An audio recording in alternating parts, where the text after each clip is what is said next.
Hi everyone, I am back again for our next installment, and this time I am doing this lovely little word, solid.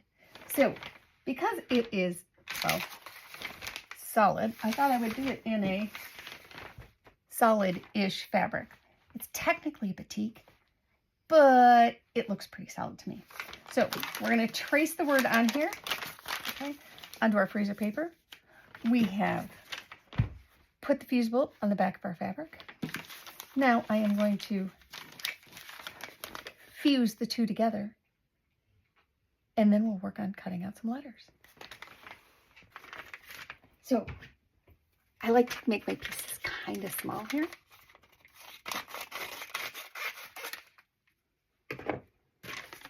Because we'll use this later.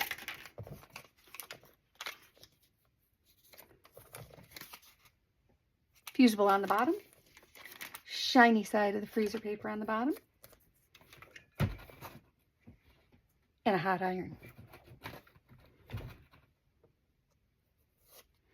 Voila, they're stuck together. Now I'm going to cut out these pieces and get ready to fuse them. We're all cut out now, so let's get them put on. Now this is where the fun begins. We look at where our solid is. It's right up against our gray line here, kind of even with our T, and ends just before our A. So this is where having those grid lines comes in really handy, and you can start using your context clues of everything else to get it in place. I think my placement looks pretty close to what we have there, which means now I am going to fuse it down. Let's hope I did it right. The last step is to take and stitch around each of these to make sure they stay secure. Hi everyone. Right, we've got our letters here. We're getting ready to stitch. I picked a blue thread, which really matches our solid here, so it'll stay looking solid. And I picked a stitch that you can kind of see over here on the edge. It's a really, really tight, almost a blanket stitch. So it won't show up very much, and it's good because it's a small stitch for a small space. So I'm going to get going.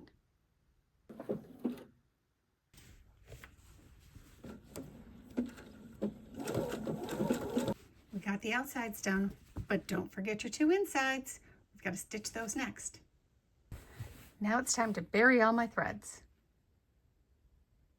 And there we are. Solid is all set. So we're going to work through this. We're going to work on our next word here. Our next word is going to be modern. And as we get going here and I start filling in, when I hit the appropriate spots, I may start filling in some quilting as I go, just, you know, to fill in some extra space. And your clue for the solid, just so you know, is think about style when you pick your threads and your stitching.